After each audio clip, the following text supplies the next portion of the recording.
demam mau mengubah apa? Kamu itu menantu Trahningrat, sakit pun harus tetap masak. Suara ibu mertua menghunjam tajam laksana bilah keris. Kalau begini saja tidak sanggup, kenapa dulu mau menikah masuk keluarga ini?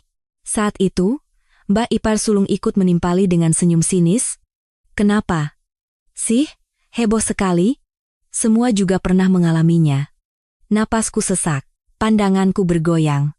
Dan begitulah, aku ambruk di lantai dapur rumah joglo keluarga besar ini. Acara selamatan haul yang kukira akan berakhir dengan sebuah insiden hari itu, ternyata menjadi sebuah pengadilan yang memecah belah seluruh keluarga. Mulai sekarang, akan kuceritakan kisah itu pada kalian. Sebelum dimulai, jangan lupa untuk subscribe dan like, serta tinggalkan komentar di mana kalian mendengarkan cerita ini. Semoga keberuntungan senantiasa menyertai kalian di sana. Bunyi gedebuk lutut yang menghantam lantai tegel kuno itu menggema di dapur. Keempat tungku di atas kompor gas menyala bersamaan, memuntahkan api biru. Di tungku paling kiri, panci besar berisi opor ayam mendidih bergolak hingga kuahnya meluap ke tepi. Di wajan sebelahnya, potongan-potongan tempe mendoan meletup-letup, memercikkan minyak panas ke segala arah. Tungku ketiga berisi oseng daun pepaya yang mulai mengeluarkan aroma hangus. Sementara dari panci keempat, sayur gudeg nangka mengeluarkan uap putih pekat dari celah tutupnya. Exhaust fan berputar dengan kecepatan maksimal. Tetapi tak sanggup melawan kepungan asap minyak dan uap air. Seluruh dapur terasa seperti di tengah kabut tebal. Di pusat kekacauan inilah Anjani, sang menantu bungsu berusia 42 tahun, terduduk lemas di lantai. Pukul 4 sore di hari acara selamatan, di dapur sebuah keluarga ningrat di Solo. Inilah medan perang hari ini. Sejak menyalakan lampu dan mengenakan celemek pada pukul 5 subuh tadi, sudah 11 jam ia tidak beranjak dari tempat ini. Ia sudah menggoreng 5 jenis lauk, membuat 4 macam urap dan oseng, serta membumbui 2 jenis sate. Di dinding sebelah meja dapur, secari kertas yang ditempel selotip berisi daftar 30 lebih jenis masakan untuk ubo rampe selamatan. Baru separuhnya yang berhasil ia coret dengan bolpen. Masih ada separuh lagi yang menunggu. Waktu selamatan tinggal 5 jam lagi. Tangannya tak boleh berhenti, sementara tubuhnya sudah lama melewati batas kemampuannya. Sebenarnya, sejak kemarin tubuhnya sudah terasa tidak beres. Tenggorokannya terasa sakit seperti ditusuk-tusuk saat menelan dan batuk kering sesekali menyergapnya. Subuh tadi, saat mematikan alarm, ia meraih termometer di meja samping tempat tidur. Angka 39 derajat Celcius tertera di layarnya. Ia menelan sebutir parasetamol terakhir yang ditemukannya di laci tanpa air, namun efeknya sudah benar-benar hilang menjelang tengah hari. Kedua pelipisnya berdenyut kencang, dan bagian belakang bola matanya terasa panas, membuat pandangannya terus bergoyang. Panci di atas kompor kadang terlihat menjadi 2, lalu 3, lalu kembali lagi. Tetap saja, ia tidak bisa beristirahat. Ia tidak pernah beristirahat di dapur ini, selama 15 tahun menikah. Mulai dari haul kakek mertua hingga acara syukuran dan lebaran, lebih dari 6 kali acara besar dalam setahun ia tangani sendirian. 4 kata keluarga ningrat dari Solo adalah beban yang menekan pundak Anjani. Sajian selamatan harus selalu melimpah dan tanpa celah, setiap masakan harus dibuat dengan sempurna. Ada keluarga kakak ipar pertama dan juga kakak perempuan suaminya, tetapi satu-satunya orang yang masuk ke dapur dan mengenakan celemek hanyalah sang menantu bungsu. Kakak ipar pertamanya, yang tinggal di Jakarta, selalu datang menjelang malam. Kakak perempuan suaminya sudah lebih dari 10 tahun tidak pernah menyentuh pekerjaan dapur dengan alasan sudah menjadi orang lain setelah menikah. Maka, sementara anggota keluarga lain duduk berjajar di sofa ruang tengah, tenggelam dalam suara televisi, Anjani harus sendirian bertarung dengan 4 tungku kompor dan 30 jenis masakan. Hari ini pun sama saja. Pukul 7 pagi, ibu mertuanya meletakkan kursi di ambang pintu dapur, mengawasinya seolah ia adalah seorang pesakitan. Adonannya terlalu encer. Minyaknya kebanyakan. Apinya terlalu besar. Teguran-teguran itu datang setiap jam. Setiap kali, Anjani hanya menunduk dan berkata, "Nggih, Bu." Tanpa membantah sedikit pun, ia terus menggerakkan tangannya. Namun, sore itu tubuhnya benar-benar menyerah. Ujung-ujung jarinya mulai mati rasa, sudah 3 kali ia nyaris menjatuhkan sudip. Pergelangan tangannya yang memegang sendok sayur terasa lemas, dan jari-jarinya yang mencengkeram spatula gemetar tak terkendali. Keringat yang mengalir dari dahi sudah membasahi bulu matanya, tetapi tak ada tangan yang bisa menyekanya. Ia hanya bisa menggelengkan kepala untuk menyingkirkannya. Tiba-tiba, pandangannya gelap sesaat. Langit-langit dapur terasa berputar, dan semua panci di atas kompor seolah miring bersamaan. Kakinya tak mau mendengar perintah, lututnya tertekuk ke dalam. Dan tubuh Anjani merosot ke lantai dapur. Ubin yang dingin menghantam tulang lututnya dengan keras. Ia mencoba menahan tubuh dengan telapak tangan, tapi sikunya gemetar hebat. Baru setelah menyandarkan punggungnya ke lemari kabinet bawah, ia bisa mengangkat kepalanya. Lampu neon di langit-langit berputar-putar. Suara panci mendidih, minyak meletup, dan deru exhaust fan bercampur aduk, berdengung di telinganya. Ia memejamkan mata erat-erat. Ia mencoba mengatur napas, tapi setiap tarikan napas terasa seperti ada belati yang menggores tenggorokannya.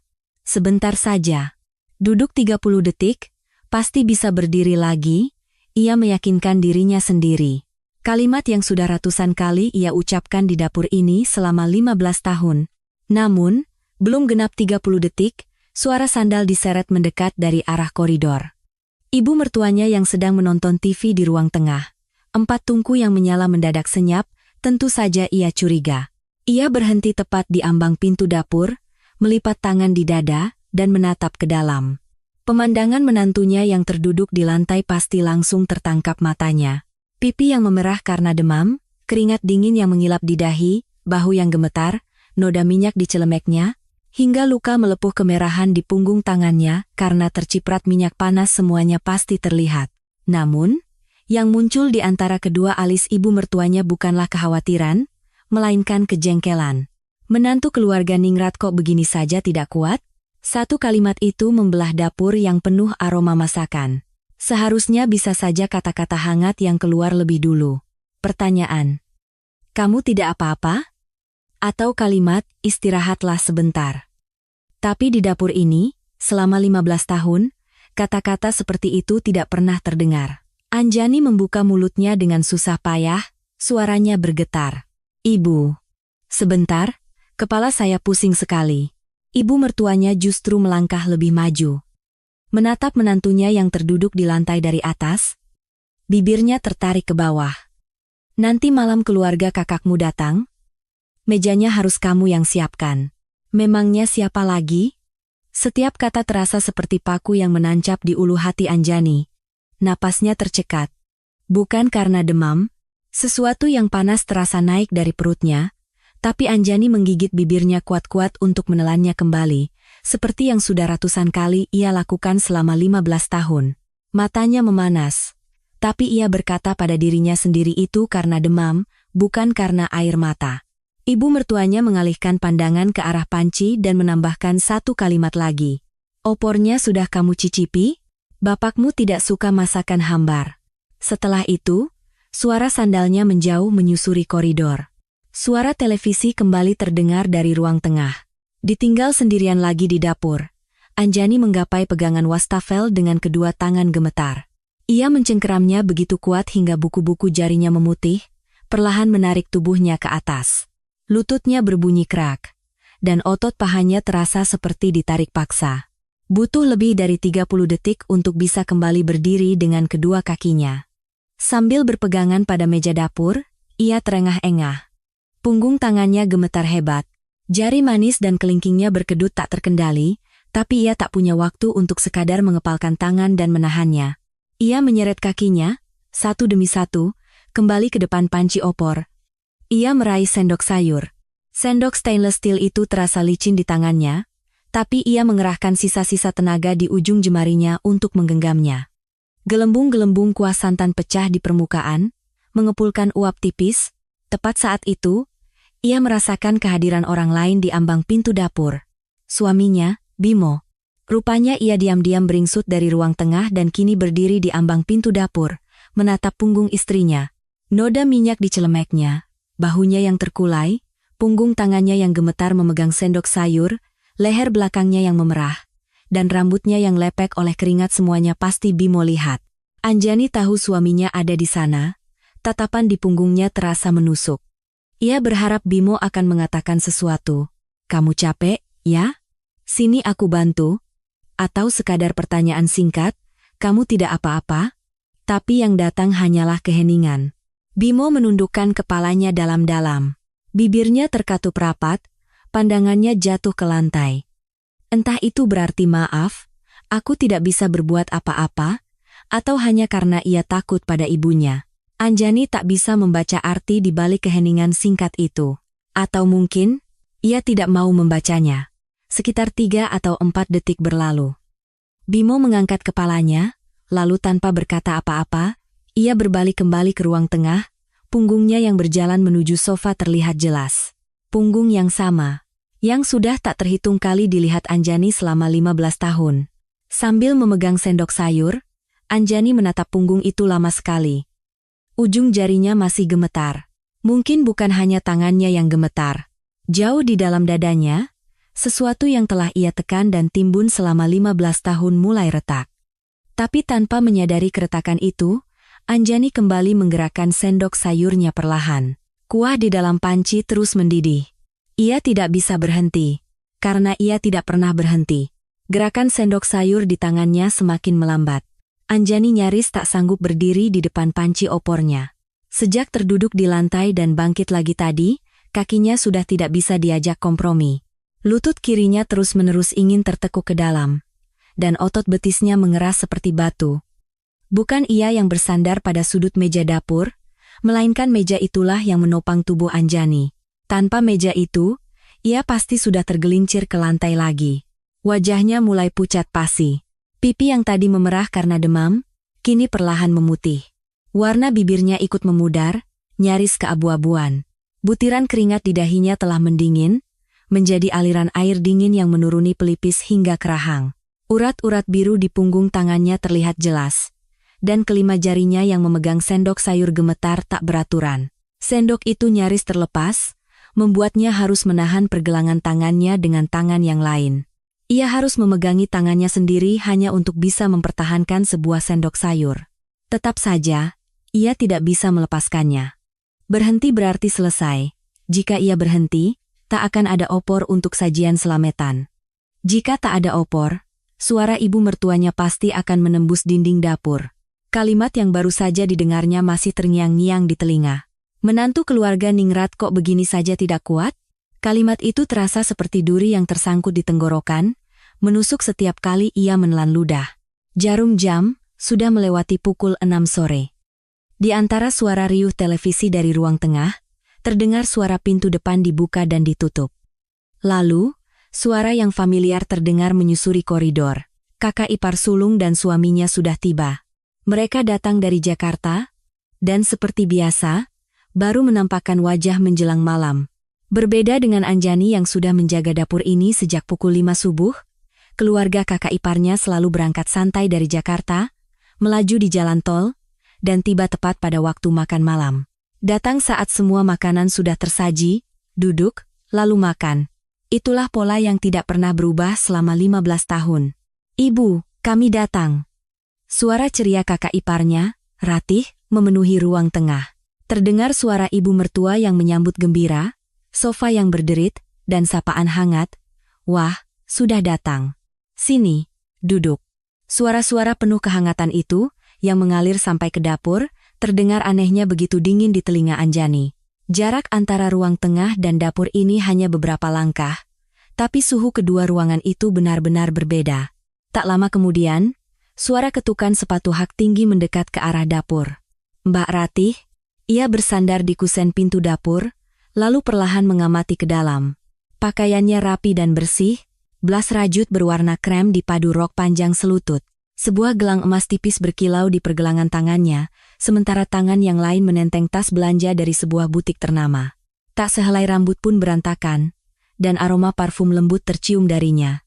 Pandangan Ratih menyapu piring-piring berisi gorengan yang tersusun rapi di meja, tumpukan piring kotor di wastafel, lalu menginjak remah-remah sayuran dan tepung di lantai, sebelum akhirnya berhenti pada Anjani yang nyaris tak sanggup berdiri di depan kompor. Mata Ratih terpaku sejenak pada wajah Anjani. Wajah pucat pasi, lingkaran hitam di bawah mata, noda minyak dan kecap di celemeknya.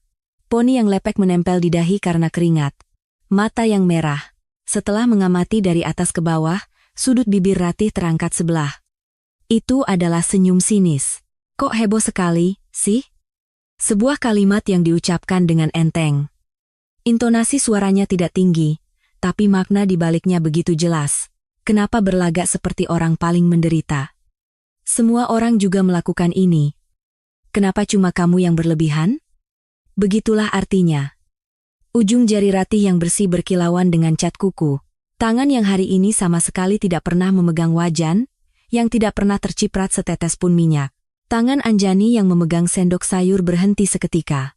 Ia menoleh menatap kakak iparnya. Pakaian yang rapi, tangan yang mulus, ekspresi yang santai. Gambaran dirinya yang sudah 13 jam terkubur dalam asap minyak sejak pukul 5 subuh, dan gambaran kakak iparnya yang tiba pukul 6 sore dengan tas belanja dan aroma parfum, tumpang tindih dalam benaknya. Kontras itu menggores hatinya dengan tajam. Tapi ia tidak bisa membuka mulut. Tak sepatah kata pun. Kerjanya santai saja. Biar awet. Ratih menambahkan sambil tersenyum ringan. Di balik kalimat yang dibungkus seperti nasihat itu, tersirat makna, kalau kamu tumbang, siapa yang akan mengerjakan semua ini? Itu bukan suruhan untuk beristirahat, itu adalah perintah untuk tidak tumbang dan menyelesaikan semuanya sampai akhir. Tepat pada saat itu, suara sandal diseret mendekat dari belakang. Ibu mertuanya. Ia datang dan berdiri di belakang Ratih, ikut melongo ke dalam dapur sambil mengangguk-angguk pelan. Jadilah dua menantu itu berdiri berjajar menatap ke dalam dapur. Satunya berpakaian rapi tanpa celemek, sementara Anjani di dalam dapur basah kuyup oleh minyak dan keringat, nyaris tak sanggup berdiri sambil bersandar pada kompor. Ibu mertua membuka mulut, seolah setuju dengan Ratih. Iya, benar kata Ratih, kamu itu terlalu berlebihan. Itu adalah dukungan penuh, tanpa ragu sedikit pun. Ibu mertua tidak berhenti di situ. Ia berdecak sekali, lalu menambahkan dengan suara pelan, dulu waktu ibu masih muda, tangan patah pun tetap menyiapkan sesajen. Cuma demam sedikit saja kok begitu? Ratih menyipitkan matanya dan menimpali, anak muda sekarang fisiknya lemah kali ya Bu. Canda tawa kecil terdengar di antara percakapan mereka. Dua orang yang berdiri berjajar di ambang pintu dapur itu tampak begitu santai, seolah sedang mengobrol biasa. Suara tawa mereka terasa lebih panas daripada letupan minyak, membakar kulit Anjani, dadanya terasa menciut. Ia menggigit bibir dalamnya. Dagingnya robek, dan rasa anyir darah menyebar di ujung lidahnya. Matanya memanas, tapi ia tidak boleh menangis. Di dapur ini, begitu ia menangis, cap berlebihan itu akan menjadi kenyataan. Menantu yang lemah, menantu yang tidak becus. Menantu yang menikah dengan keluarga Ningrat Solo tapi tidak sanggup menanggung bebannya. Cap itu tidak akan pernah bisa dilepaskan. Anjani perlahan mengalihkan pandangannya ke ruang tengah. Suaminya, Bimo, duduk di sofa. Ia bersandar, kedua tangannya diletakkan di atas lutut, dan kepalanya menunduk dalam-dalam. Jarak antara ruang tengah dan dapur hanya beberapa langkah. Ia pasti mendengar semua yang dikatakan ibu dan kakak iparnya. Kata berlebihan, sindiran tentang fisik yang lemah, dan tawa di antara keduanya. Bimo pasti mendengar semuanya, tapi ia tidak bergerak. Ia hanya duduk diam dengan kepala tertunduk. Ia tidak bangkit dan datang ke dapur, tidak mengatakan sepatah kata pun pada ibu atau kakaknya. Ia bahkan tidak menatap istrinya, seolah-olah situasi ini tidak ada hubungannya dengan dia, atau seolah ini adalah urusan yang tidak boleh ia campuri. Ia diam membeku di tempatnya. Di atas lututnya, kedua kepalan tangan Bimo terkepal erat. Entah Anjani menyadarinya atau tidak. Mungkin tidak. Jarak antara dapur dan ruang tengah memang hanya beberapa langkah, tapi keheningan yang membentang di antaranya setebal 15 tahun. Tatapan mata Anjani bergoyang hebat. Tenaga di tangannya menghilang, dan sendok sayur itu membentur dinding dalam panci dengan bunyi tang. Suara logam beradu itu terdengar singkat dan tajam di dalam dapur, lalu lenyap. Tidak ada yang bereaksi terhadap suara itu. Ibu mertua dan Ratih sudah kembali ke ruang tengah, duduk berjajar di sofa. Ratih sedang membuka tas belanjanya, menunjukkan sesuatu. Terdengar ibu mertua berkata, "Wah, apa ini?" Dengan wajah ceria, dan Rati menjelaskan dengan bangga bahwa itu adalah kue lapis legit yang terkenal di Jakarta. Suara tawa terdengar lagi, tawa yang cerah dan hangat. Suara dengan suhu yang benar-benar berbeda dari udara di dalam dapur. Anjani kembali menoleh ke arah panci. Uap tipis mengepul dari permukaan kuah yang mendidih. Di antara uap yang kabur, ia seolah melihat pantulan wajahnya sendiri.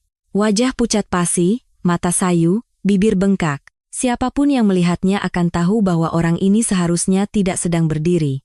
Tapi di rumah ini, tak ada satu orang pun yang menyadarinya. Anjani kembali mencengkeram sendok sayur.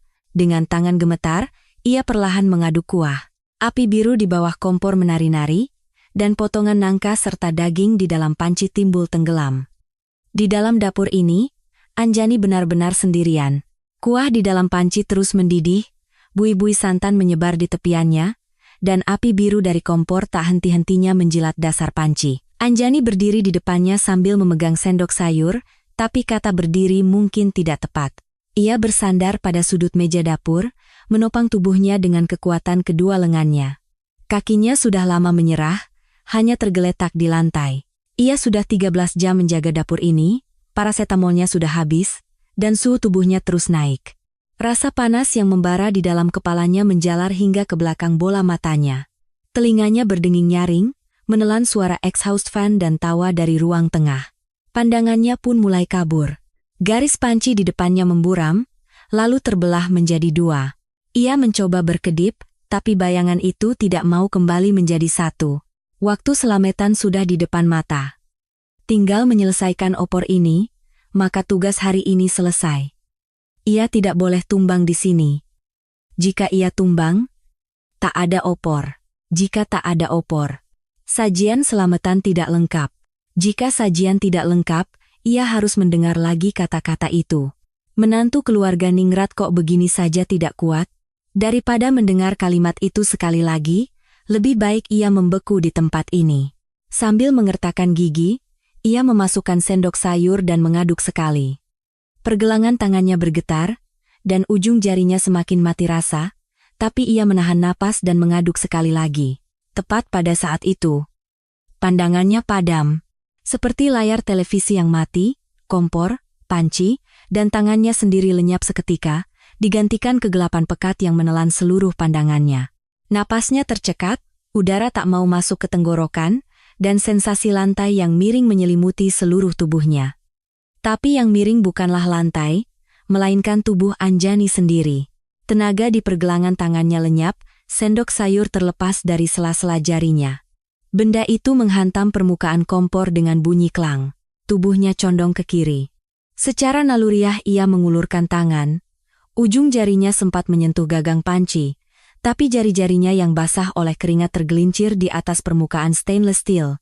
Tak tertangkap. Jari-jarinya yang tergelincir justru mendorong panci itu. Panci miring, dan kuah opor yang mendidih tumpah ke satu sisi, lalu meluap ke tepian. Kuah panas mengalir di atas kompor, lalu ke lantai. Uap panas mengepul seketika. Potongan ayam dan nangka berhamburan di atas ubin bersama kuah. Anjani tidak bisa berteriak. Lututnya lebih dulu tertekuk. Lutut kiri, lalu disusul lutut kanan, menghantam lantai tegel dengan bunyi gedebuk yang tumpul. Tubuhnya yang kehilangan keseimbangan terhuyung ke depan. Bahunya membentur lantai, lalu kepalanya menyusul, terbaring di atas ubin, tepat di genangan kuah opor. Cairan panas itu membasahi pipi dan telinganya, tapi Anjani tidak bergerak. Matanya setengah terpejam, dan pupil matanya kehilangan fokus, menatap hampa ke suatu titik di udara. Sisa-sisa kuah menetes dari panci yang terbalik, bergabung dengan genangan di lantai. Dasar panci yang kosong mulai menghitam di atas api kompor, mengeluarkan bau hangus, keheningan singkat menyelimuti dapur. 2 atau 3 detik berlalu. Dari ruang tengah, terdengar derit sofa, disusul suara seseorang yang bangkit. Langkah kaki tergesa-gesa berlari menyusuri koridor. Suaminya, Bimo, tiba di ambang pintu dapur. Ia melongok ke dalam dan wajahnya langsung pucat pasi. Genangan kuah yang luas, potongan-potongan ayam dan nangka yang berserakan, dan di tengah-tengahnya, sosok istrinya terbaring tak bergerak. Anjani. Ia berlari, nyaris tergelincir di atas kuah, dan berlutut di samping istrinya. Kuah panas membasahi celananya, tapi ia tak merasakannya. Ia mengguncang bahu Anjani dengan kedua tangannya. Kepala Anjani terkulai lemas. Tak ada reaksi sama sekali. Ia menyentuh pipi istrinya, panas seperti bara. Ia meletakkan jarinya di bawah hidung Anjani. Napas yang sangat lemah masih terasa. Tapi mata istrinya tetap terpejam, tak menunjukkan tanda-tanda akan terbuka. Tangan Bimo gemetar. Ia mencoba mengeluarkan ponsel dari sakunya, tapi jarinya tak bertenaga. Ponsel itu jatuh 2 kali. Pada percobaan ketiga, ia berhasil menggenggamnya, menyalakan layar, dan menekan 3 angka. Nada sambung mulai berbunyi. Tepat saat itu, suara sandal diseret berhenti di ambang pintu dapur. Ibu mertuanya berdiri di ambang pintu, ia menatap ke dalam. Genangan kuah, panci terbalik, menantu yang pingsan, dan putranya yang berlutut. Setelah mengamati pemandangan itu dari atas ke bawah, kalimat pertama yang keluar dari mulut ibu mertuanya adalah ini, apa-apaan ini? Terus opornya siapa yang masak? Tangan Bimo berhenti. Di seberang telepon, suara operator terdengar, layanan darurat 119. Ada yang bisa kami bantu? Bimo tidak menatap ibunya. Ia juga tidak menjawab. Ia menempelkan ponsel erat-erat ke telinganya, dan dengan suara gemetar, ia berkata, ada orang pingsan, tidak sadarkan diri. Di tengah genangan kuah opor di lantai dapur, Anjani terbaring. Matanya terpejam, tak bergerak sedikit pun. Pandangan ibu mertuanya masih tertuju pada panci yang terbalik. Pada panci, bukan pada menantunya. Suara sirena ambulans meraung dari ujung gang sekitar 10 menit setelah telepon ditutup. Selama 10 menit itu, Bimo berlutut di lantai dapur, tak melepaskan tangan istrinya. Genangan kuah yang mulai mendingin membasahi celananya, dan gumaman ibu mertuanya di belakang sama sekali tak masuk ke telinganya. Tangan Anjani terasa dingin. Pipinya sepanas bara, tapi ujung jarinya sedingin es. Perbedaan suhu itu membuat dada Bimo terasa ngilu. Ia mencoba menggenggam jari-jari istrinya, tapi tak ada balasan tenaga dari dalam. Kelima jari yang lemas itu hanya tergeletak di atas telapak tangannya. Suara sirene semakin dekat, lalu berhenti di depan gerbang. Lampu rotator merah dari ambulans berkedip-kedip menembus pagar rendah rumah ningrat itu, mewarnai halaman dengan cahaya merah. Pemandangan lampu darurat di halaman rumah kuno yang biasanya sunyi itu terasa surreal. Gerbang dibuka, 2 petugas medis berlari melintasi halaman membawa tandu dan peralatan darurat. Mereka menapaki batu-batu pijakan di halaman, naik ke teras, menyusuri koridor, dan tiba di depan dapur. Melihat Anjani terbaring di lantai, salah satu petugas dengan cepat memeriksa kondisinya. Tidak sadar, demam tinggi. Sejak kapan demam? Sejak kemarin. Tadi pagi 39 derajat. Sementara Bimo menjawab terbata-bata, petugas lain menempelkan termometer ke telinga Anjani. Angka 39. 8 tertera di layarnya.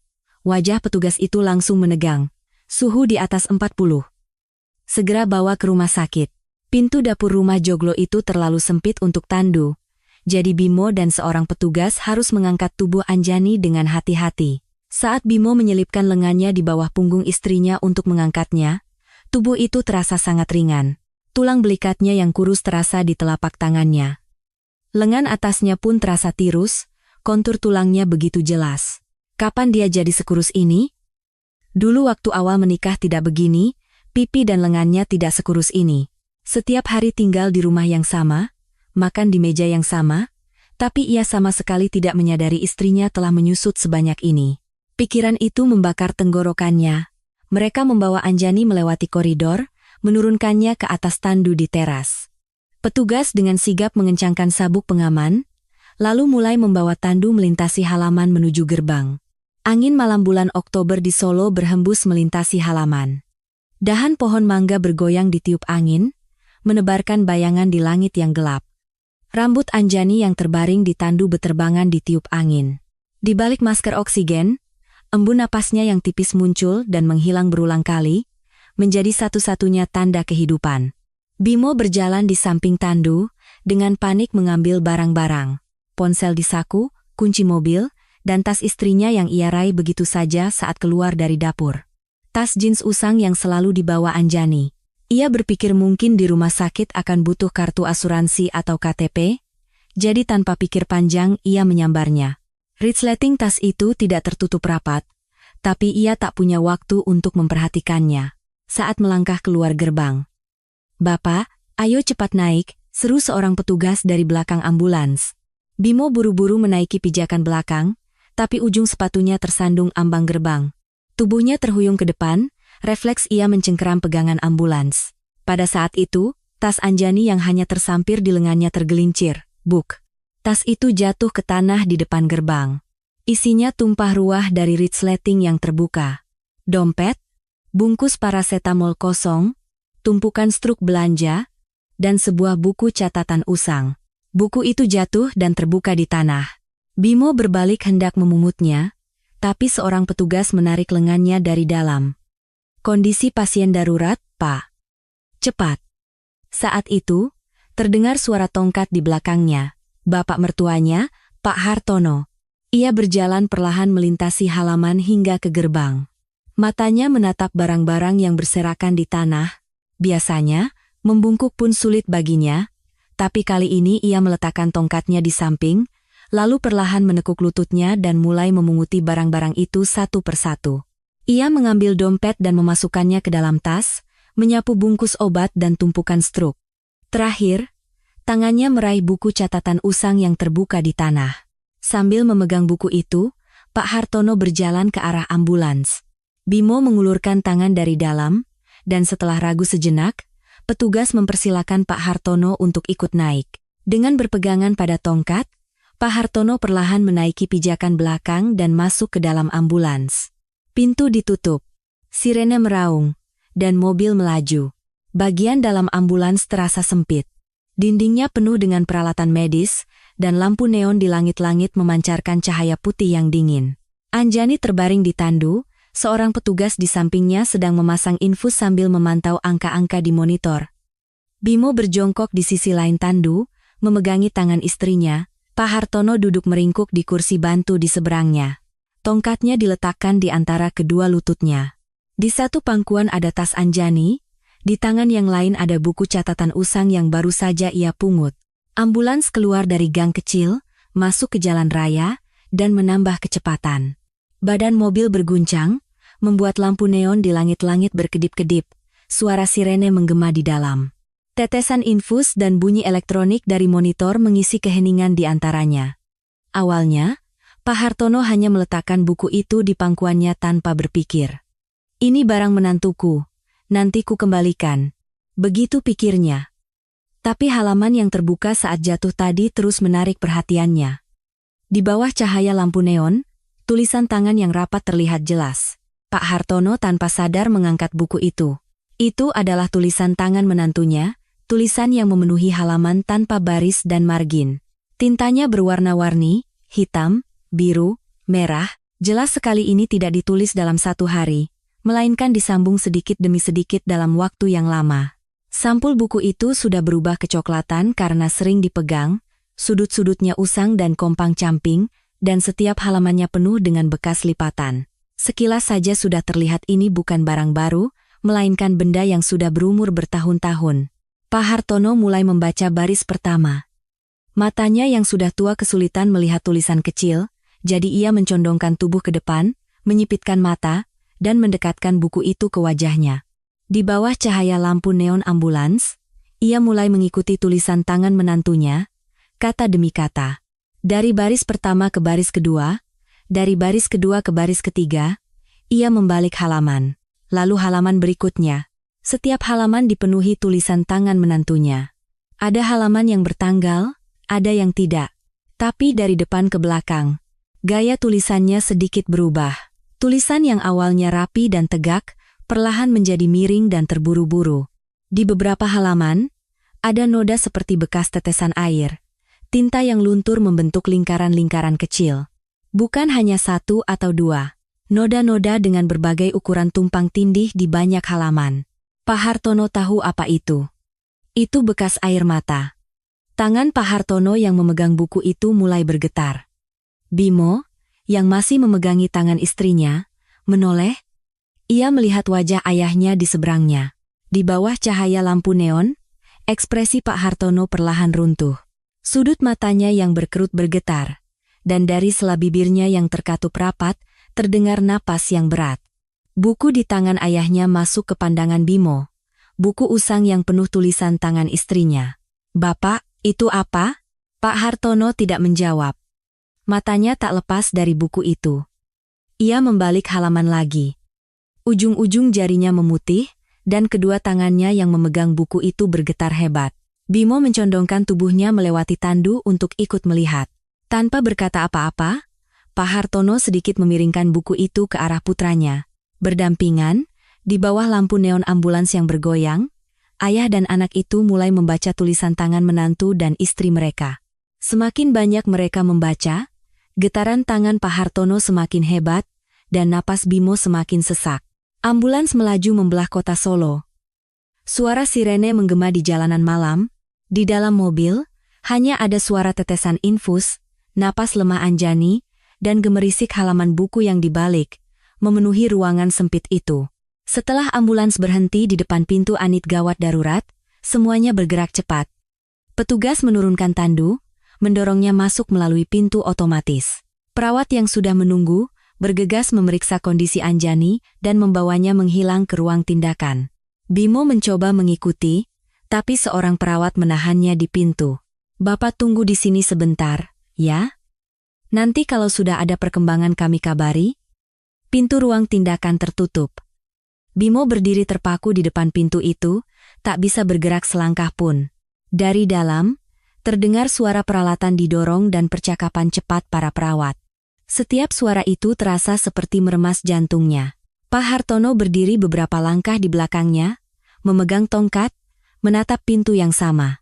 Di ruang tunggu UGD, kursi-kursi plastik berjejer di sepanjang dinding. Saat itu tidak banyak orang, hanya cahaya lampu neon yang dingin menerangi ruangan. Jam di dinding menunjukkan lewat pukul 9 malam. Waktu selamatan, seharusnya saat ini di rumah, keluarga sedang berkumpul di depan sesajen, melakukan ritual. Tapi sang menantu terbaring di UGD, sementara putra bungsu dan kepala keluarga duduk di kursi plastik ruang tunggu. Bimo terduduk lemas di kursi. Pak Hartono perlahan ikut duduk di sampingnya. Ia meletakkan tongkat di antara lututnya dan buku catatan usang itu di atas pangkuannya. Buku yang sama dari ambulans tadi. Di dalam ambulans yang berguncang dan bising, sulit untuk membaca tulisannya dengan jelas. Hanya beberapa baris yang sempat terbaca, tapi itu sudah cukup untuk membuat tangan Pak Hartono bergetar. Kini, di bawah cahaya lampu neon rumah sakit yang tenang, buku itu kembali terbuka di pangkuan mereka. Butuh waktu lama bagi Pak Hartono untuk mengangkat buku itu lagi. Bukan karena matanya yang tua. Perasaan antara harus membaca dan tidak ingin membaca berkecamuk di dalam hatinya. Tapi pada akhirnya, ia membuka sampulnya. Ia tahu ia tidak boleh mengabaikan ini, beban di tangannya yang memegang buku itu seolah memberitahunya demikian. Pak Hartono membuka buku itu dari halaman pertama. Di bagian atas halaman pertama, tertera sebuah tanggal. Tanggal lebih dari 10 tahun yang lalu. Tak lama setelah Anjani menikah. Tulisannya rapi dan dibuat dengan hati-hati, setiap hurufnya ditekan begitu kuat hingga bekas bolpennya tembus ke halaman belakang. "Selametan pertamaku, aku memasak lebih dari 30 jenis makanan sendirian. Ibu mertua bilang rasanya tidak pas. Jadi aku harus mengulang semuanya. Aku memasak ulang sambil menangis." Pak Hartono perlahan membalik halaman. Bimo ikut mengintip dari samping. Keduanya terdiam, hanya mata mereka yang mengikuti tulisan tangan menantu dan istri mereka. Beberapa halaman kemudian, gaya tulisannya berubah. Tulisan yang awalnya rapi mulai sedikit miring dan terburu-buru. Jarak antar baris pun tidak beraturan. Ada halaman di mana jeda antar tanggal menjadi lebih pendek, yang mungkin berarti hari-hari beratnya semakin sering terjadi. Di salah satu halaman, tangan Pak Hartono berhenti. "Apakah Bapak tahu, seberapa lama aku berdiri di dapur ini? Datang saat subuh, selesai larut malam, apakah Bapak tahu?" Mata Pak Hartono terpaku lama pada baris itu. Ujung jarinya tanpa sadar menyentuh tulisan itu, bergetar halus. Ia selalu mendengar suara piring beradu dari arah dapur mulai dari subuh hingga larut malam saat ia menonton TV di kamarnya. Ia sebenarnya tahu jam berapa menantunya bangun dan jam berapa ia selesai. Bukan ia tidak mendengar. Ia mendengar tapi pura-pura tidak tahu, karena itu lebih nyaman. Menutup pintu kamar dan menaikkan volume TV akan menelan suara dari dapur. Jika sudah begitu, ia bisa berkata ia tidak tahu. Ia membalik halaman lagi. Mas Bimo tidak akan tahu betapa kesepiannya aku. Dimarahi ibu, diremehkan Mbak Ratih. Mas Bimo tidak akan tahu. Karena aku tidak pernah cerita. Karena kalaupun aku cerita, tidak akan ada yang berubah. Pupil mata Bimo membeku di atas baris itu. Bibirnya bergetar. Di samping tangan Pak Hartono yang memegang buku, terlihat tangan Bimo terkepal erat. Urat-urat di punggung tangannya menonjol. Ia tahu istrinya lelah, tahu istrinya sering ditegur ibunya, tahu kakak iparnya tidak pernah membantu.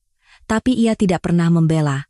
Ia takut pada ibunya, segan pada kakaknya, dan beralasan pada dirinya sendiri bahwa tidak akan ada yang berubah. Bukan istrinya yang tidak mau bicara, tapi dirinya lah yang tidak mau mendengar. Setiap malam, istrinya berbaring di sampingnya dan berkata, "Aku tidak apa-apa." Dan ia tidak pernah mencoba mencari tahu apa yang tersembunyi di balik kata-kata itu. Pak Hartono membalik beberapa halaman lagi. Di bagian tengah buku, gaya tulisannya berubah drastis. Bukan lagi sekadar miring, tapi huruf-hurufnya bengkok dan bergetar. Setiap goresannya terasa lemah. Di halaman itu, ada banyak noda lingkaran. Bekas tinta yang luntur. Seperti terkena tetesan air. Bukan hanya satu atau dua. Noda-noda dengan berbagai ukuran tumpang tindih di seluruh halaman. Keduanya tahu apa itu. Air mata yang menetes saat ia menulis, atau setelah selesai menulis. Ibu dan bapak di sana apa kabar? Hanya satu baris pendek. Di bawahnya, ada tulisan lanjutan. Hari ini aku lebih merindukan ibu dan bapak yang sudah pergi karena kecelakaan setahun lalu. Aku menangis sendirian saat membereskan dapur setelah selametan. Aku rindu suara ibu.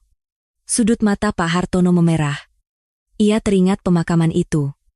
Anjani yang terduduk lemas di depan foto almarhum kedua orang tuanya. Kedua lututnya menyentuh lantai, tubuhnya membungkuk ke depan sambil meraung memanggil, "Ibu, Bapak." Suaranya menggema di seluruh rumah duka. Kehilangan kedua orang tua sekaligus, betapa dalam lukanya. Saat itu, ibu mertuanya berkomentar, menantu kok menangisi urusan keluarganya sendiri sampai segitunya. Dan Pak Hartono hanya berdiri di samping tanpa berkata apa-apa. Ia juga ingat hari ketika Anjani kembali ke rumah setelah pemakaman. Matanya bengkak, tapi begitu masuk ke rumah, ia langsung berjalan ke dapur dan mengenakan celemek. Ia ingat hari apa itu, sehari sebelum selametan. Menantu yang baru saja kehilangan orang tuanya, dengan mata yang belum kering, masuk ke dapur untuk menyiapkan masakan selametan keluarga suaminya. Sejak saat itu, Anjani tidak punya siapa-siapa lagi untuk ditelepon saat ia lelah. Tak ada tempat untuk menangis saat ia sedih. Ia tidak punya rumah untuk kembali. Tapi tak ada seorang pun di rumah ini yang pernah memikirkannya. Termasuk dirinya sendiri. Setelah membaca buku harian ini, barulah ia merasakannya. Mengetahui sebuah fakta dan merasakan hati seseorang yang meringkuk di balik fakta itu adalah dua hal yang sangat berbeda. Ia membalik halaman lagi. Kalau ibu dan bapak masih ada, mereka tidak akan membiarkanku sendirian di hari seperti ini. Kalau ibu masih ada, aku bisa meneleponnya. Ibu pasti akan bilang, "Kalau capek, pulang saja kapanpun." Sekarang, aku tidak punya tempat untuk pulang. Bibir Pak Hartono bergetar. Tenaga di kedua tangannya yang memegang buku itu begitu kuat hingga ujung halamannya terlipat. Mulutnya yang terkatup rapat terbuka, mengeluarkan napas yang berat dan serak. Pria yang selama 70 tahun hidupnya tidak pernah menunjukkan emosi, pria yang sebagai kepala keluarga Ningrat Solo selalu diam dan tegar, kini perlahan hancur di atas kursi plastik ruang tunggu rumah sakit. Semakin ke belakang, tulisannya semakin pendek. Tulisan yang awalnya memenuhi satu halaman penuh, kini berkurang menjadi 3 atau 4 baris. Beberapa halaman terakhir bahkan hanya 1 atau 2 baris. Bukan tulisannya yang berkurang, melainkan tenaganya untuk menulis yang sepertinya sudah habis. Atau mungkin, sudah tidak ada lagi yang ingin ia tulis. Di halaman terakhir, tertera tanggal beberapa hari yang lalu. Semoga selametan kali ini cepat berakhir. Cuma selametan kali ini, hanya 1 baris. Setelah itu, hanya halaman-halaman kosong. Entah ia tidak sempat menulis lagi, atau tidak sanggup lagi menulis. Tak ada apa-apa. Pak Hartono perlahan menutup buku itu, ia menekan sampul usang itu dengan telapak tangannya, terdiam lama, kepalanya perlahan menunduk, dan bahunya bergetar halus. Tak ada suara, tapi napasnya tidak teratur. Buku-buku jari di tangannya yang lain, yang memegang tongkat, memutih.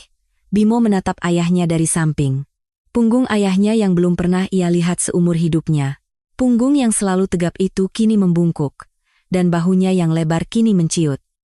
Ruang tunggu UGD sunyi. Hanya cahaya lampu neon yang dingin dan detak jarum jam di dinding yang melintasi keheningan di antara mereka. Buku catatan usang di pangkuan Pak Hartono, catatan yang ditulis menantunya seorang diri selama 10 tahun, tergeletak diam di bawah cahaya lampu neon. Keheningan menyelimuti ruang tunggu UGD. Pak Hartono meletakkan buku catatan yang sudah ditutup itu di pangkuannya, menekannya dengan telapak tangan. Kepalanya tertunduk, tak bergerak sedikit pun. Hanya napasnya yang tidak teratur, kadang berat, kadang pelan. Bimo duduk di sampingnya, kedua tangannya saling bertaut, menatap lantai, tak ada percakapan di antara mereka. Cahaya lampu neon yang dingin dan suara detak jarum jam mengisi ruangan, justru membuat keheningan terasa semakin berat. Dari dalam ruang tindakan, sesekali terdengar langkah kaki perawat dan suara peralatan medis didorong. Suara-suara itu seolah menegaskan bahwa di balik pintu itu, menantunya, istrinya, terbaring. Fakta itu terasa seperti batu besar yang menekan dada mereka berdua. Entah berapa lama waktu berlalu, 5 menit, 10 menit, rasanya waktu berhenti. Pak Hartono yang pertama kali membuka suara, "Kita keterlaluan." Suaranya pelan, biasanya pun ia pendiam, tapi nada serendah dan separuh ini baru pertama kali terdengar. Suaranya pecah, seolah ada sesuatu yang mengganjal di tenggorokannya. Pria yang selama 70 tahun hidupnya sebagai kepala keluarga ningrat tidak pernah menunjukkan emosi, dengan susah payah mengeluarkan 3 kata itu dari mulutnya. Berapa banyak hal yang hancur di dalam diri Pak Hartono hingga 3 kata itu bisa keluar, Bimo tak bisa membayangkannya. Bimo mengangkat kepalanya. Ia melihat profil ayahnya dari samping. Di bawah cahaya lampu, wajah ayahnya terlihat sangat tua. Kerutan di wajahnya tampak lebih dalam, sudut matanya memerah, dan bibirnya yang seharusnya terkatup rapat bergetar, tak kuasa ia tahan. Seumur hidupnya, Bimo tidak pernah melihat ayahnya berekspresi seperti ini. Pak Hartono perlahan mengusap sampul buku catatan di pangkuannya. Di dalamnya, tersimpan tulisan menantunya selama 10 tahun.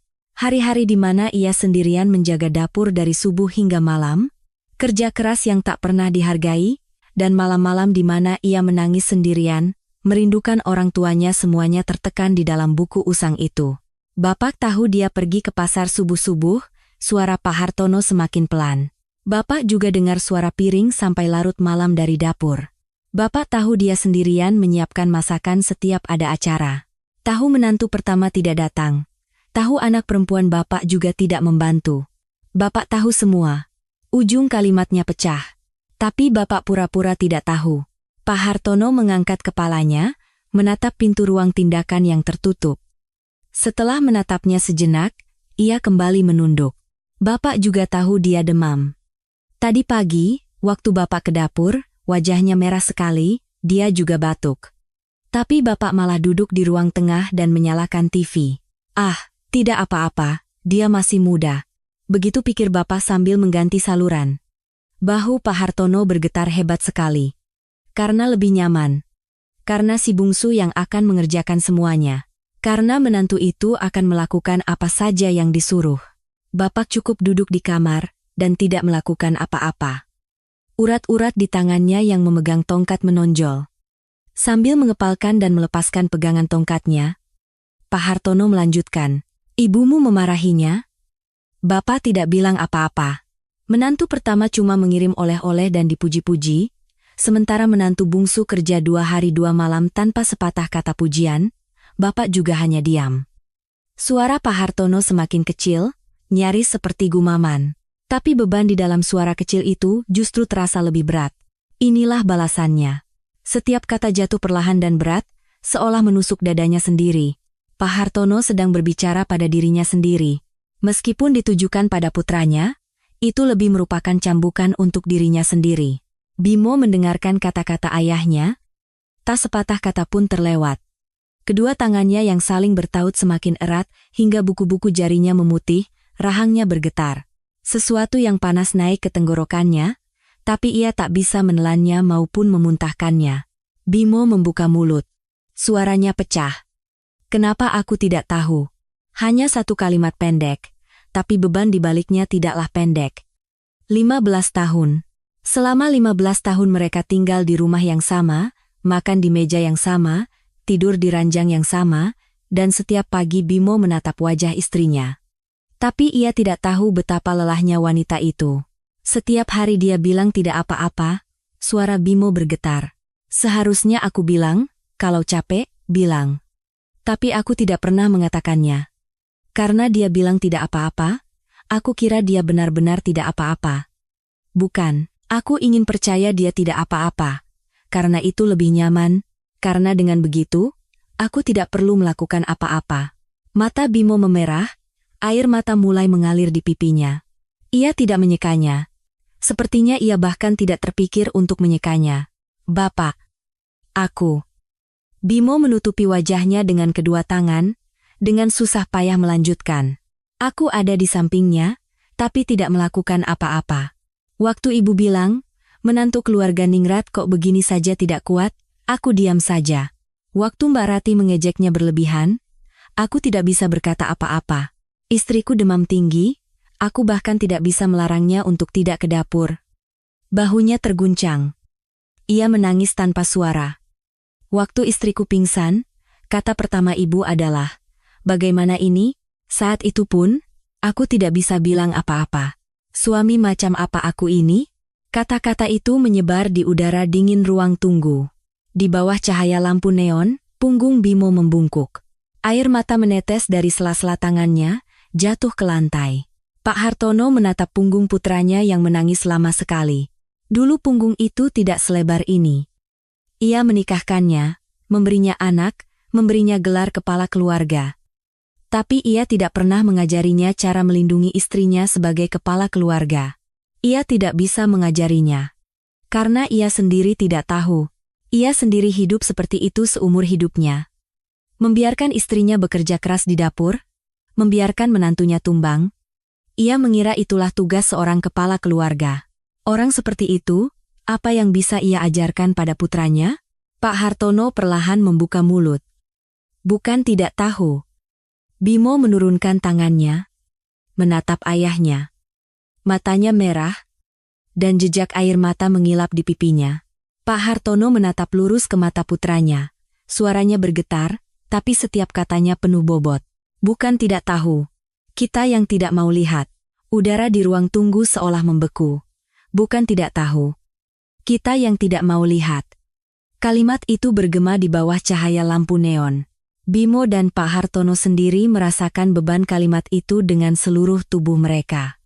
Jika tidak tahu, itu masih bisa menjadi alasan.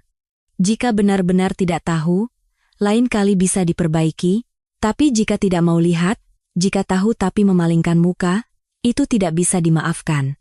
Baru hari ini, saat menantunya pingsan dan dilarikan ke rumah sakit, baru hari ini, saat sebuah buku catatan usang jatuh dan terbuka di tanah, barulah ia mengakui betapa menyedihkannya dirinya. Pak Hartono kembali menatap pintu ruang tindakan. Dari balik pintu yang tertutup, suara monitor elektronik terdengar samar, menantunya terbaring di dalam sana. Orang yang selama 15 tahun mendedikasikan dirinya untuk keluarga ini, dari subuh hingga malam menjaga dapur. Orang yang menelan semua kerja kerasnya sendirian tanpa ada yang menghargai. Hari ini, ia tumbang di lantai dapur itu. Pak Hartono meletakkan tangannya di atas buku catatan dan bergumam pelan. Seharusnya kita melihatnya dari dulu. Bimo tidak bisa menjawab. Ia hanya bisa menunduk menatap lantai. Jejak air matanya yang jatuh di ubin tampak kabur. Mereka berdua duduk lama di sana. Tanpa kata, di bawah cahaya lampu neon, berdampingan dengan kepala tertunduk. Buku catatan menantunya tergeletak di pangkuan mereka, masing-masing berhadapan dengan penyesalannya sendiri. Hanya jarum jam di dinding yang terus berdetak, dan dari dalam ruang tindakan, suara mesin yang samar terus berbunyi. Malam semakin larut. Selama Anjani dirawat di rumah sakit, Pak Hartono berubah. Sejak kembali dari rumah sakit keesokan harinya, ia mengurung diri di kamar dan hampir tidak pernah keluar. Pagi hari, saat ibu mertua membawakan sarapan, ia hanya menyuap beberapa kali lalu minum air. TV yang biasanya menyala sepanjang hari kini mati. Ibu mertua bertanya dari depan pintu, "Bapak kenapa?" Tapi tak ada jawaban. Hanya suara langkah kakinya ke kamar mandi yang sesekali terdengar larut malam. Tidak ada yang tahu apa yang terjadi di dalam kamar itu. Di dalam sana, Pak Hartono sedang membaca buku catatan itu. Buku usang yang ditulis menantunya selama 10 tahun. Ia membacanya dari awal sampai akhir, lalu kembali lagi ke awal. Setiap kali membaca, kalimat yang berbeda yang menarik perhatiannya. Pertama kali, ia melihat penderitaan menantunya. Kedua kali, ia melihat kata-kata yang diucapkan istrinya, ibu mertua Anjani. Ketiga kali, ia melihat dirinya sendiri. Dirinya yang hanya duduk di kamar menonton TV. Dirinya yang tahu menantunya sudah di dapur sejak subuh tapi tidak mengatakan apa-apa. Dirinya yang memperlakukan menantu pertama seperti tamu, tapi membebankan semua pekerjaan rumah pada menantu bungsu. Dirinya yang terlihat di sela-sela setiap halaman. Keempat, kelima kalinya membaca, ia terpaku lama pada halaman-halaman yang ditulis menantunya setelah kehilangan kedua orang tuanya. "Aku rindu suara ibu. Aku tidak punya tempat untuk pulang." Sambil meraba bekas air mata di atas kalimat itu dengan ujung jarinya, Pak Hartono bersandar di dinding kamar dan menghela napas panjang. Selama 70 tahun hidupnya, ia tidak pernah menatap sesuatu selama ini, koran saja, setelah membaca satu halaman ia akan melipatnya. Tapi buku catatan menantunya ini, ia tidak bisa meletakkannya. Pada malam hari kelima, Pak Hartono menutup buku itu dan menatap langit-langit kamarnya. Langit-langit kayu rumah joglo kuno itu penuh dengan jejak waktu. Ia lahir di rumah ini, menyelenggarakan haul untuk ayahnya di rumah ini, membesarkan 3 anak di rumah ini, dan menerima menantu di rumah ini. Hal-hal yang ia anggap wajar di bawah nama besar keluarga Ningrat. Menantu yang menjaga dapur dari subuh hingga malam. Sajian selamatan dengan lebih dari 30 jenis masakan. Semua itu berdiri di atas pengorbanan satu orang. Kini, ia merasakannya dengan sangat dalam. Malam itu, ia mengambil keputusan. Keesokan paginya, Pak Hartono keluar dari kamar dan mengangkat telepon di ruang tengah. Ia menelepon putra sulungnya, lalu putri keduanya. Suaranya pendek dan tegas. "Lusa malam, datang ke rumah. Semuanya harus datang." Anjani pulang dari rumah sakit sehari sebelumnya. Tepat seminggu setelah kejadian. Demam tingginya sudah turun, tapi bahu dan lututnya yang terbentur saat jatuh masih membiru. Lengan kirinya yang tersiram kuah panas masih diperban. Dokter berulang kali mengingatkannya untuk tidak bekerja terlalu keras, dan Anjani mengangguk sambil menandatangani surat pulang. Di dalam mobil, Bimo berkata, "Bapak minta kita semua kumpul di rumah besok malam." Semuanya dipanggil. Anjani menoleh dari kursi penumpang. "Semuanya?" "Iya. Keluarga Mas Sulung, Mbak Dewi, semuanya." "Kamu tahu ada apa?" "Tidak tahu. Tapi suara Bapak terdengar berbeda." Bimo tidak bicara lebih banyak, dan Anjani tidak bertanya lagi. Keheningan menyelimuti mobil sejenak. Keesokan malamnya, seluruh keluarga berkumpul di ruang tengah rumah joglo itu. Di atas tikar pandan, bantal-bantal duduk telah disiapkan. Satu persatu anggota keluarga mengambil tempat, kakak ipar sulung dan istrinya, Ratih, duduk di bagian depan. Putri keduanya, Dewi, duduk di samping mereka. Ibu mertua bersandar di dinding dekat kamar. Bimo duduk di bagian belakang, dan di sampingnya ada Anjani.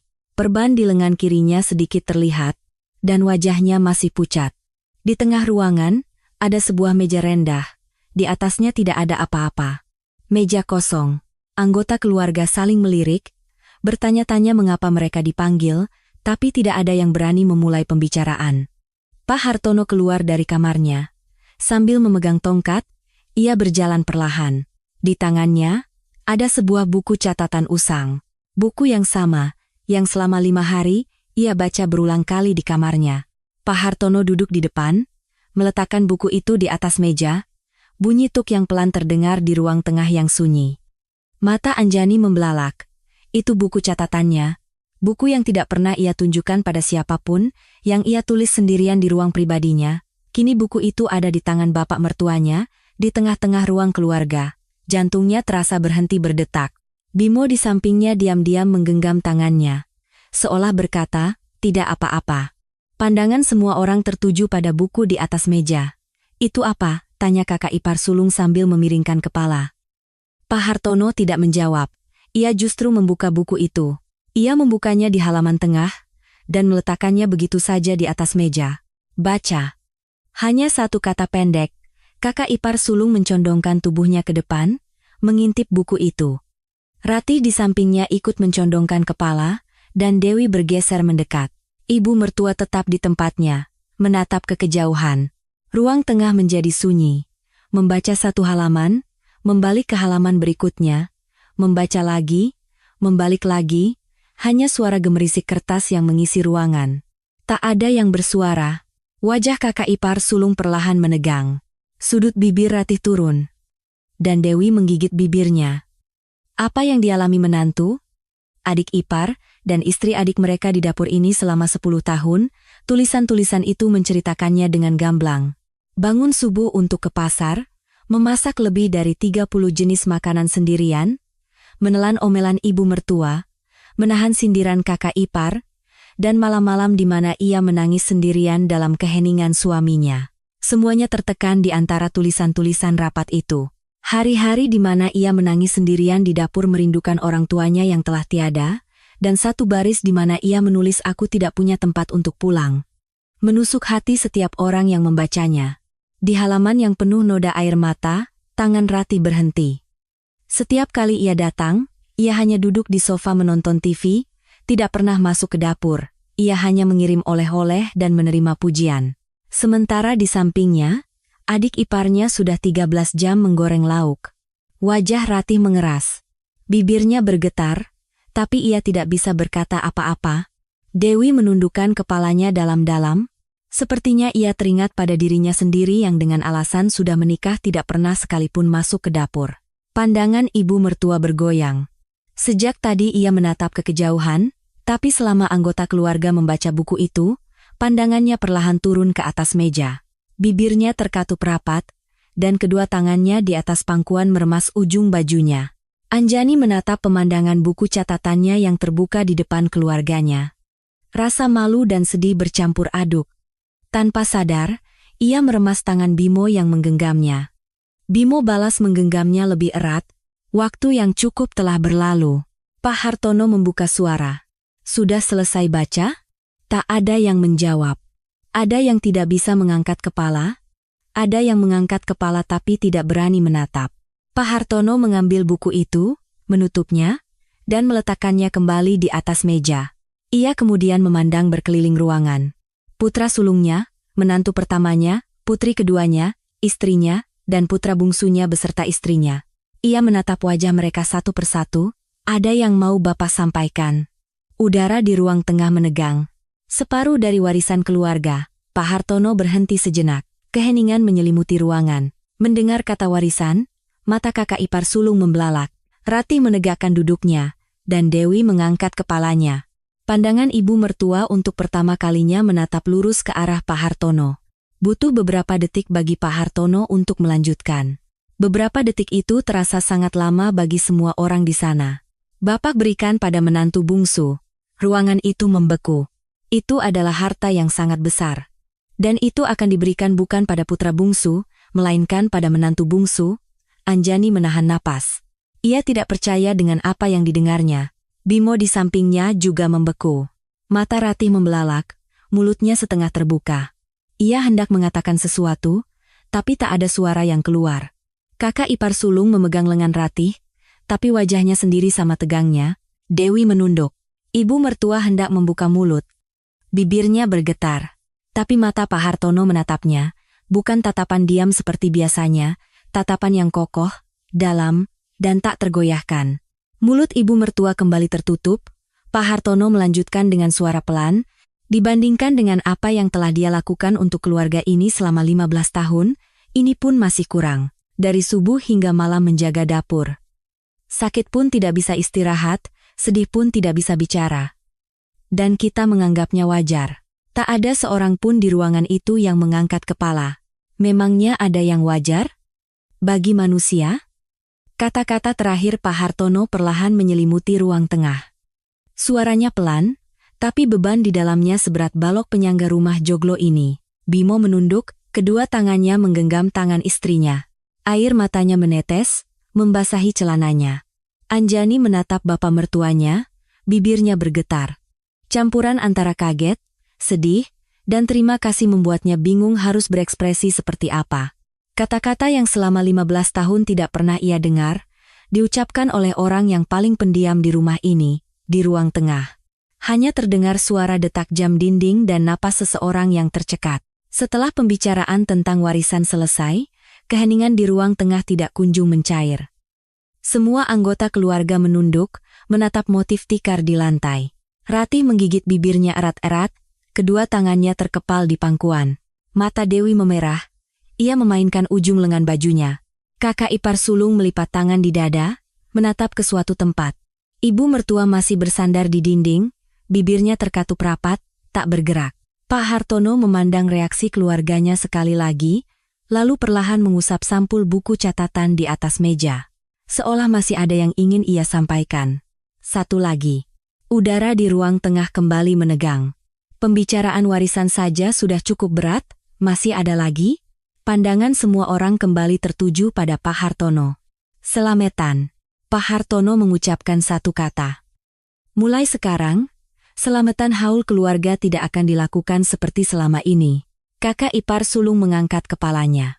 Mata ibu mertua untuk pertama kalinya membelalak, mengubah tradisi selamatan adalah hal yang tidak pernah terbayangkan di rumah ini. Cara yang sudah diwariskan turun-temurun, menyiapkan lebih dari 30 jenis masakan, menjaga dapur dari subuh hingga malam. Kepala keluarga Ningrat Solo ini sendiri yang akan mengubahnya. Ibu mertua tak tahan lagi dan membuka suara. Pak, apa maksudmu? Dengarkan saja. Suara Pak Hartono rendah tapi tegas. Ibu mertua terdiam. Menyiapkan lebih dari 30 jenis masakan, berdiri di dapur dari subuh hingga malam. Selama 15 tahun, kita bebankan itu pada satu orang. Apa hasilnya? Orang itu pingsan di lantai dapur, dan dilarikan ke rumah sakit. Pandangan Pak Hartono menyapu seisi ruangan. Tak ada yang berani menatapnya lurus. Menghormati leluhur itu baik, tapi kalau demi menghormati leluhur kita membuat orang yang masih hidup tumbang, itu namanya apa? Apa leluhur akan suka? Kepala Ratih semakin menunduk, dan Dewi mengusap matanya dengan ujung lengan baju. Kakak ipar sulung melepaskan lipatan tangannya dan meletakkan kedua tangannya di lutut. Jari-jarinya bergetar halus. Pak Hartono melanjutkan, selamatan berikutnya, kita adakan di restoran. Makanannya kita pesan. Tidak ada lagi bangun subuh ke pasar, menggoreng, membuat urap. Tidak ada, bibir ibu mertua bergetar. Sepertinya ada yang ingin ia katakan, tapi ia tidak mengucapkannya. Pak Hartono menatap istrinya dan menambahkan satu kalimat. Kamu juga enak, menantu juga enak, semua enak. Apa salahnya? Ibu mertua memalingkan wajah. Sudut matanya memerah. Entah marah atau sedih. Tapi setidaknya ia tidak membantah. Kita ubah menjadi acara kumpul keluarga. Di hari haul, semua keluarga berkumpul, makan bersama. Ritualnya kita sederhanakan, tapi makanannya kita pesan dari luar. Tidak ada lagi satu orang yang harus berdiri di dapur sejak subuh. Setelah selesai bicara, Pak Hartono menatap Anjani. Anjani duduk di samping suaminya, mendengarkan dalam diam. Perban di lengan kirinya terlihat, wajahnya masih pucat. Saat matanya bertemu dengan bapak mertuanya, bibir Anjani bergetar. Ia hendak mengatakan sesuatu, tapi tenggorokannya tercekat. Pak Hartono mengangguk sekali, seolah berkata, tidak apa-apa. Begitulah pertemuan keluarga itu berakhir. Satu persatu anggota keluarga bangkit. Saat mengenakan sepatu di teras depan, tak ada yang bersuara. Ratih, sebelum pergi, sempat menoleh ke belakang dan matanya bertemu dengan Anjani yang masih duduk di ruang tengah. Ratih membuka mulutnya, lalu menutupnya lagi. Sepertinya ada yang ingin ia katakan, tapi ia merasa ini bukan waktu yang tepat. Ia hanya menunduk sekali, lalu keluar dari gerbang. Beberapa hari kemudian, Pak Hartono sendiri yang menelepon sebuah restoran masakan Jawa di Solo. Ia memesan ruangan untuk 12 orang pada malam hari haul berikutnya. Setelah menutup telepon, Pak Hartono menatap kalender di dinding lama sekali. Tanggal haul sudah dilingkari. Di samping lingkaran itu, Pak Hartono menulis dengan bolpennya sendiri. Restoran. Jam 6 sore. Untuk pertama kalinya dalam 15 tahun. Di samping tanggal haul tertulis kata restoran. Hari haul pun tiba. Anjani terbangun pukul 4 subuh. Tubuhnya sudah mengingatnya. Selama 15 tahun, pada hari haul, ia akan bangun pada jam ini untuk pergi ke pasar. Bukan karena alarm. Matanya terbuka dengan sendirinya. Ia menatap langit-langit, terdiam sejenak. Di sampingnya, Bimo masih tertidur.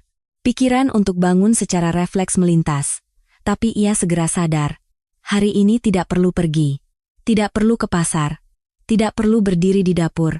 Tidak perlu memasak 30 jenis makanan. Fakta itu terasa tidak nyata. Anjani menarik selimutnya hingga ke dagu dan memejamkan mata. Ia kembali tertidur.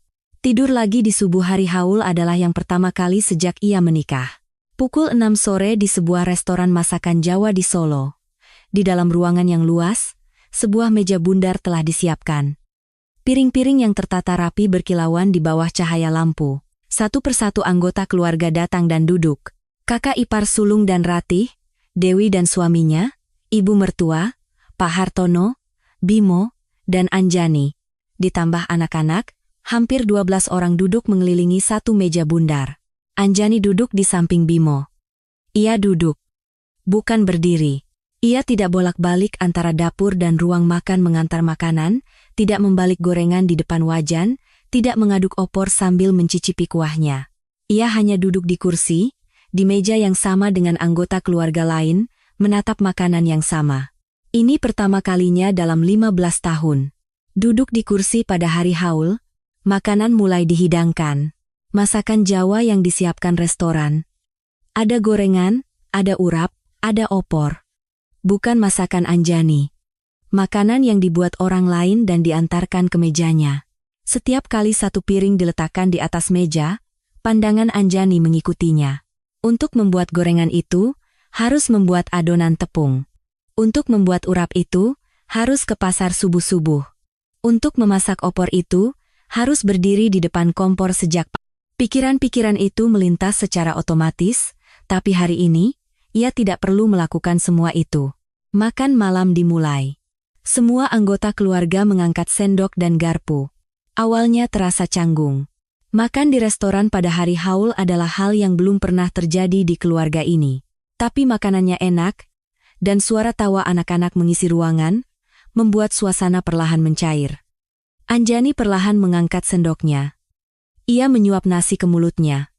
Hangat. Baru kali ini ia tahu, makanan yang disiapkan orang lain rasanya sehangat ini. Selama 15 tahun, pada hari raya dan haul, ia selalu makan belakangan di sudut dapur, makan nasi dingin dengan kuah yang sudah dingin. Momen duduk dan makan nasi hangat ini terasa begitu asing hingga matanya memanas.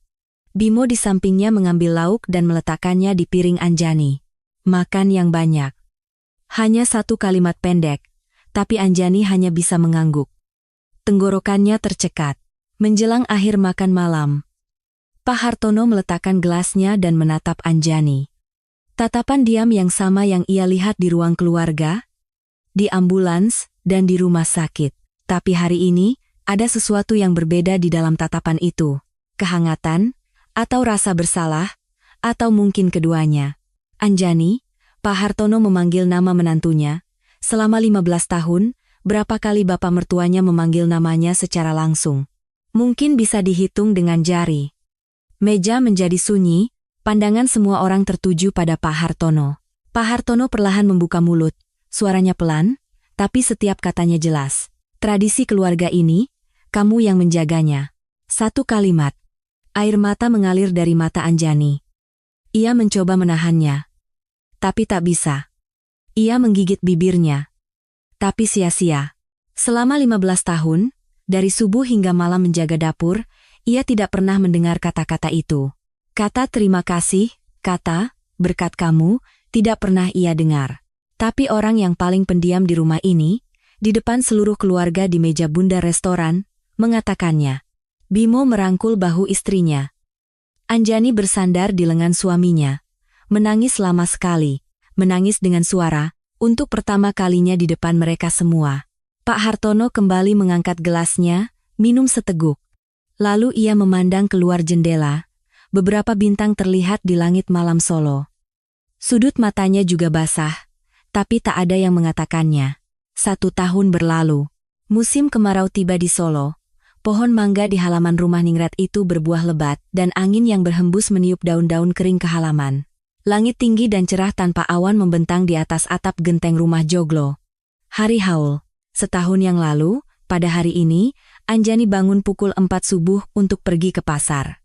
Ia berjalan dalam kegelapan membawa keranjang belanja, membeli lebih dari 30 jenis bahan makanan, masuk ke dapur, dan selama 13 jam tanpa henti menggoreng, membuat urap, dan memasak opor. Dan ia pingsan di lantai dapur itu. Kuah opor mendidih tumpah, ambulans datang, dan ia dilarikan ke rumah sakit. Hari haul setahun yang lalu seperti itu. Hari ini berbeda. Anjani bangun pukul 9 pagi. Bukan karena alarm, tapi karena sinar matahari yang menyusup dari celah gorden menggelitik wajahnya. Di sampingnya, Bimo masih tertidur. Pagi yang damai.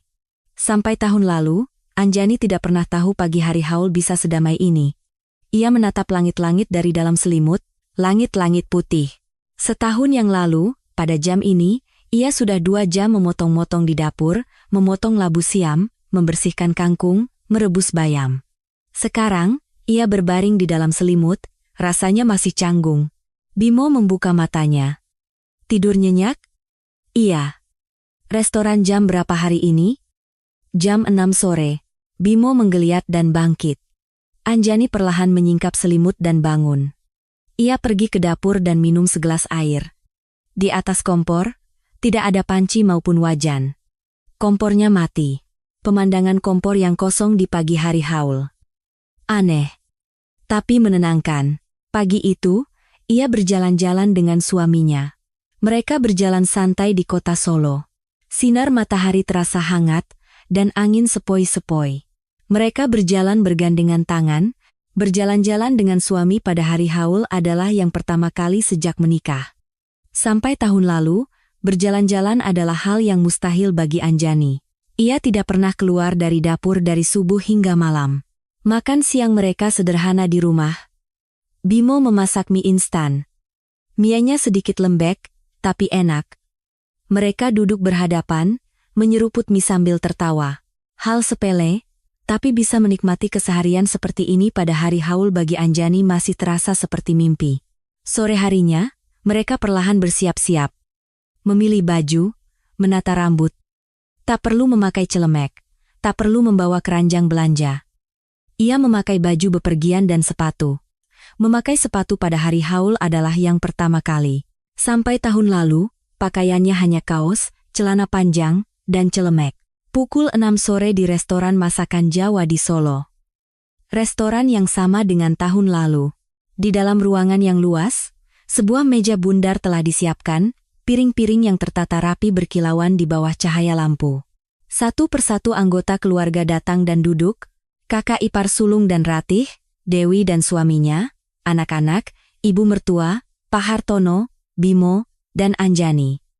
Seluruh keluarga duduk mengelilingi satu meja bundar.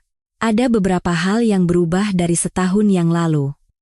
Ratih, saat masuk, lebih dulu menyapa Anjani. Orang yang tahun lalu bersandar di pintu dapur dan menyindirnya berlebihan. Hari ini, ia duduk di samping Anjani dan bertanya, "Bagaimana kabarmu sekarang?" Suaranya terdengar hati-hati. Canggung, tapi ketulusan terasa di balik kecanggungan itu. Dewi juga berubah. Ia datang membawa keranjang buah dan memberikannya pada Anjani, berkata itu untuknya. Orang yang dengan alasan sudah menikah selama 15 tahun tidak pernah menyentuh pekerjaan selametan. Keranjang buah itu sepertinya adalah awal dari perubahan. Hal kecil, tapi cukup untuk menyentuh hati Anjani. Perubahannya tidak drastis. Ratih masih terkadang canggung, dan perhatian Dewi pun masih terasa kaku. Keluarga tidak berubah dalam semalam. Tapi arahnya telah berubah. Beban yang tadinya hanya menimpa satu orang, kini perlahan mulai terbagi. Itu saja sudah cukup. Makanan mulai dihidangkan. Gorengan, urap, opor. Masakan yang disiapkan restoran. Bukan masakan Anjani.